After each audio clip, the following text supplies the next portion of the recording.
La question divise les intellectuels et les journalistes. Pour les uns, le fiasco américain en Afghanistan ne doit pas être le prétexte à enterrer l'universalisme occidental. Pour les autres, ce fiasco démontre qu'il faut en finir avec le droit d'ingérence humanitaire. On en parle avec Chantal Delsol. Bonsoir.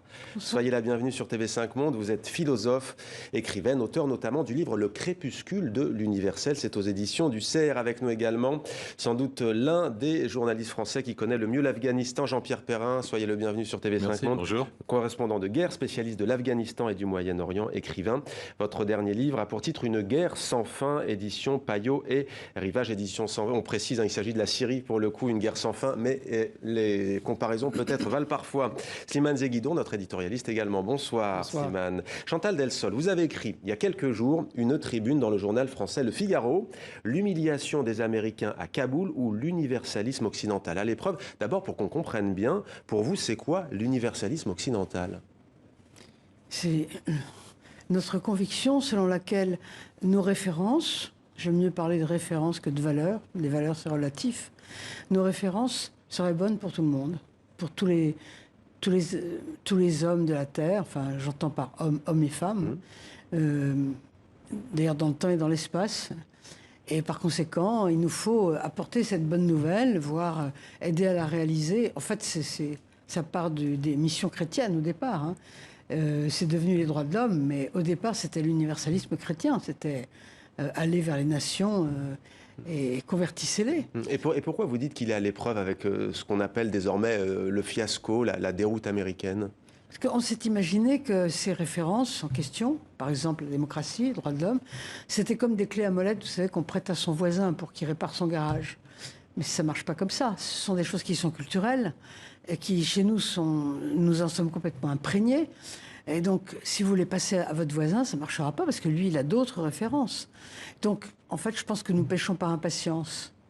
Péchons par impatience. Jean-Pierre Perrin, on va peut-être rappeler au départ, il y a 20 ans, c'est quoi le but de l'invasion américaine? C'est après les attentats du 11 septembre. Est-ce que c'est vraiment apporter ce qu'on appelle le nation building, la démocratie à l'occidental que vient d'évoquer Chantal Delsol? Pas dans un premier temps, non. La première mission des États-Unis, c'était de montrer une réaction après l'attentat contre les Twin Towers. C'était aussi de pourchasser et d'arrêter ou de tuer Oussama Ben Laden et ses alliés d'Al-Qaïda.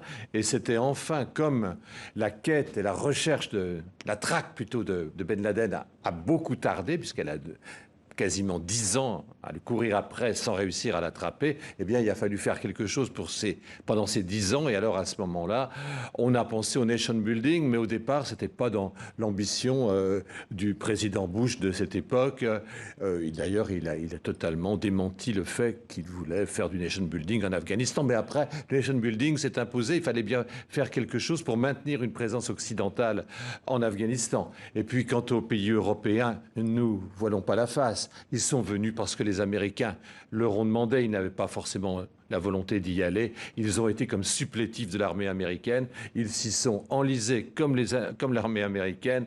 Et finalement, le bilan aussi est négatif pour eux. Ils vont partager la honte et le déshonneur des Américains. Alors avant de demander à Slimane Zeguidon, notre éditorialiste, à quoi renvoie ce concept d'Occident, diriez-vous qu'il y a une philosophie, vous qui avez couvert les conflits en Afghanistan, qu'il y a une philosophie des valeurs occidentales, ou est-ce que vous dites, comme Hubert Védrine, que l'Afghanistan aujourd'hui est le tombeau de l'ingérence? Alors je pense que c'est une expression qui est éculée et un cliché, n'en déplaise à M. Védrine, qui ne connaît rien à l'Afghanistan.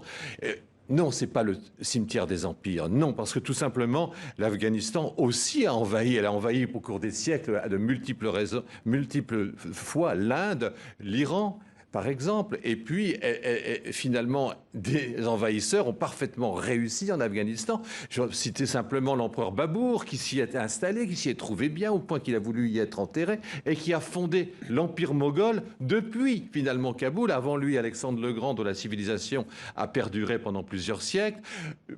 Gengis Khan a dévasté l'Afghanistan en toute impunité, il n'y a jamais été vaincu. Donc je Là, vous êtes à l'échelle de la grande histoire. Oui, c'est ouais. mais l'Afghanistan ne peut se comprendre qu'à l'échelle de la grande histoire. Oui, ouais. que sur le temps très, très, très long. D'autant plus que les Afghans ont une mémoire absolument phénoménale, beaucoup moins maintenant, mais au 19e siècle, ils pensaient encore à Alexandre le Grand. Je pense qu'il y a même dans la mémoire collective afghane quelque chose encore d'Alexandre. Vous savez, le fameux béret du commandant Massoud, eh bien, et de ses compagnons, eh bien, c'est le béret que portait Alexandre. On le voit sur des mosaïques en Macédoine, une célèbre de la chasse au lion, et c'est quasiment le même béret. Vous voyez, le béret apporté par Alexandre, il perdure toujours en Afghanistan. C'est pour ça que moi, je ne pense pas que les valeurs universelles soient les valeurs occidentales. Non, c'est des valeurs que l'Occident a conquis par la force, peu à peu, au cours des siècles. Mais on est encore... Alors j'aimerais...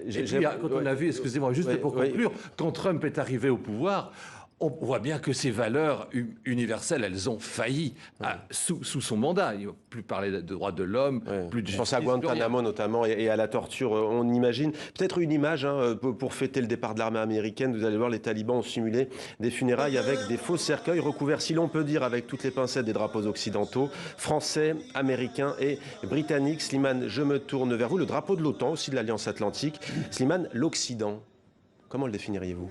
Ben justement, il n'y a pas de définition académique qui fasse consensus sur son contour géographique ou sur son contenu. Disons, pour faire simple, le mot apparaît comme concept géopolitique au milieu du IIIe siècle après Jésus-Christ, lorsque l'Empire romain s'est scindé entre Orient et Occident. Et la ligne de fracture passe à peu près de l'Adriatique vers la Libye. Et d'ailleurs, c'est cette ligne de fracture qu'on retrouvera au moment de l'Empire ottoman et qu'on retrouvera au moment de l'Empire du rideau de fer communiste. Il n'est pas géographique, puisque la Nouvelle-Zélande et l'Australie, même le Japon, sont censés en faire partie. Il n'est pas chrétien, parce que les 3/4 des chrétiens aujourd'hui vivent dans le Sud. Il y a 50% des catholiques qui vivent en Amérique du Sud. 1/4 des catholiques vit en Afrique. Donc il n'est pas... Et les pays qui le composent eux-mêmes ne sont pas les mêmes. Par exemple, jusqu'à la fin de l'Union soviétique en 1991, des pays comme la Pologne, comme la Slovénie, comme la Tchéquie n'en faisaient pas partie. Ils faisaient partie de l'Est communiste. Donc le concept d'Occident géopolitiquement et idéologiquement, il a été élaboré pendant la guerre froide. C'est-à-dire, c'était grosso modo le monde libre, les démocraties parlementaires développées et libérales face au monde communiste. Et aujourd'hui, pour résumer, on peut dire que pour les anglo-saxons, c'est l'OTAN. Pour les Européens, c'est l'OTAN moins la Turquie. Ah, une petite réaction, Chantal Delsol, je ne peux pas m'empêcher de vous la demander. Oui, je ne pense pas que l'Occident, le concept d'Occident a été élaboré au moment de la guerre froide quand même. Étoffé. Oui, étoffé, d'accord, oui, parce que on vous trouvez déjà, il y a très longtemps, prenons une date un peu plus lointaine, début 19e, vous avez en Russie les occidentalistes et les slavophiles. Oui, mais c'était un Ça courant. veut dire quand même quelque chose. Oui, mais c'était un courant, des gens comme qui il y avait savent. dans le monde arabe, Oui. un même courant Non, mais ce que je veux dire, occidentaliste. c'est qu'ils savent ce que c'est que l'Occident, ils savent que justement ils veulent ou ils veulent pas y être. Chantal Delsol, vous parliez tout à l'heure de références occidentales plutôt que de valeurs. J'aimerais vous entendre sur un point, parce que celles et ceux qui nous regardent parfois ne comprennent pas. Ils entendent ce qu'on pense par universalisme occidental, mais il y a plusieurs pays qualifiés par les grandes puissances occidentales, on vous entendra aussi Jean-Pierre Perrin, de modérés et traités comme des alliés, qui sont aux antipodes des valeurs mêmes occidentales. C'est ça aussi qui crée la confusion. On pourrait citer l'Arabie Saoudite d'un côté, les talibans aujourd'hui, les exemples sont légion. Ça, c'est la politique. on a parfois des alliés qui sont pas, non seulement sont pas vraiment d'accord avec nous, mais qui sont même... Oui, mais vous comprenez que les peuples doutent du coup du bien fondé, de l'exportation même de ces références. Je comprends très bien que les peuples doutent, parce que je ne pense pas une seconde qu'on puisse tout d'un coup amener la démocratie à des gens comme ça, juste parce qu'on est sur leur territoire et qu'on leur fait valoir je ne sais quel avantage, alors que toutes leurs coutumes disent le contraire. Mais donc il est inéluctable ce déclin. Alors, si mais je ne suis pas pour autant relativiste, si vous me laissez juste une minute. Oui, c'est le mot important. Je ne suis pas pour autant relativiste. Je ne pense pas que chacun a ses valeurs ou ses références. Ils ont raison, nous aussi, tout le monde a raison. Finalement, chacun fait ce qu'il veut. Non, je suis personnellement plutôt universaliste, mais je pense que l'universalisme est une promesse.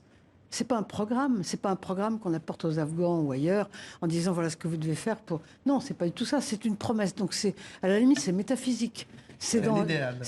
Voilà, ouais. c'est un idéal. Et D'accord. C'est comme l'avenir, l'oiseau inconnu, Ouais, c'est ça en fait. ouais, comme l'oiseau inconnu. Vous, grand reporter de guerre, Jean-Pierre Perrin, si on doit faire un comparatif d'un côté référence, valeurs occidentales, et de l'autre, osons, hein, après tout, peut-être certains approuvent, les valeurs soviétiques. Quelle est la différence entre l'occupation soviétique et américaine? 10 ans d'un côté, 20 ans de l'autre. On dit que les Russes ont fait beaucoup plus, notamment ce fameux tunnel dont le nom m'échappe, le troisième plus haut du monde, Salang. Non, mais le col du Salang a été fait avant l'invasion soviétique, hein, bien avant. Ce n'est pas les Soviétiques, quand ils ont envahi l'Afghanistan, qui l'ont créé. Non, il existait auparavant. Non, je crois que l'invasion soviétique, elle était 10 fois pire que l'occupation, comme on l'appellera, américaine et celle de l'OTAN. 1 million de morts. Il n'y a pas eu 1 million de morts pendant les 20 années où l'Amérique a régné sur l'Afghanistan. La destruction complète des infrastructures du pays. 5 ou 6 millions de réfugiés à l'extérieur de l'Afghanistan. Donc je pense que le chaos afghan aujourd'hui s'explique en grande partie, mais pas uniquement, par ce que l'Union soviétique a fait en envahissant l'Afghanistan. Elle a détruit complètement le pays, elle a détruit sa société, elle a clivé le pays, elle a joué les ethnies les unes contre les autres et ensuite celles-ci ne se sont pas vraiment réconciliées. Donc partie du chaos, je répète, d'aujourd'hui est la conséquence directe de l'invasion soviétique. Sinon, il n'y aurait jamais eu tous ces groupes armés, il n'y aurait jamais eu les talibans, il n'y aurait jamais le régime aurait évolué vers la démocratie ou pas, peu importe, on n'en sait rien. Mais en tout cas, on ne serait pas dans cet état d'abandon total dans lequel se trouvent les Afghans. Et après, je poserai la question aussi à nos deux invités. Slimane, est-ce qu'il y a vraiment eu une volonté d'exporter les valeurs libérales, les références dont parle Chantal Delsol dans le monde et sur tous les continents? Si on évalue les 5 siècles de colonisation européenne sur les 5 continents, il y a peut-être une volonté, il y avait un discours d'exportation des valeurs, de la civilisation, mais elles n'ont pas été partagées concrètement avec les populations sur place. On peut le voir par exemple dans le cas de l'Algérie, qui était considéré comme un territoire français où la République a toléré qu'il y ait 2 statuts juridiques inégaux et différents sur le territoire même de la République. Alors, prenons une référence d'éducation. Prenons l'éducation, pardonnez-moi, c'est-à-dire qu'il n'y avait pas les mêmes droits en termes d'éducation? Il n'y avait pas la citoyenneté. Les Algériens n'étaient pas citoyens, ils étaient sujets français, mais pas citoyens. Tout ça sur le même territoire, 2 populations vivant dans le même pays et relevant de juridictions différentes. Mais par contre, là où l'Europe occidentale a joué un rôle fantastique et vraiment unique pendant 5 siècles, c'est qu'aujourd'hui, l'humanité entière vit dans un système européen. C'est-à-dire, quand on dit le méridien de Greenwich, ça, c'est les Européens. Le système de mesure par kilomètre, le mètre, etc., le système décimal, c'est européen. Quand c'était diffusé par les Européens, les institutions internationales ont été dessinées par les Européens. Les 50% des frontières des États dans le monde ont été dessinées par 2 pays. La France et l'Angleterre. Il y a 250 000 kilomètres de frontières politiques. La moitié ont été faites par Londres et Paris, plus les Nations Unies. Bref, l'Europe a européanisé l'humanité. Le problème, c'est qu'aujourd'hui, l'Occident se provincialise par rapport à cette humanité qui se relève, qui se découvre, notamment les puissances asiatiques. Et ce qui fait que depuis un siècle, nous parlons de déclin de l'Occident. Depuis que un Allemand a publié Le déclin de l'Occident, Spengler. On arrête depuis un siècle, nous écrivons des livres chaque année sur le déclin de l'Occident. Il n'est pas en déclin. Chantal Delsol, je m'adresse à vous. Vous avez le mot de la fin. Une petite minute. Vous qui êtes philosophe, qu'est-ce que vous conseilleriez aux grands dirigeants occidentaux de ce monde, justement, pour exporter, entre guillemets, si on peut dire, ces références qui vous tiennent à cœur? Je ne crois qu'à une chose, c'est au témoignage. Donc, vivons nos références, nos valeurs. Soyons vraiment des témoins excellents, et s'ils veulent, ils nous imiteront. Mais n'allons pas leur casser les pieds avec des choses qui ne les intéressent pas forcément.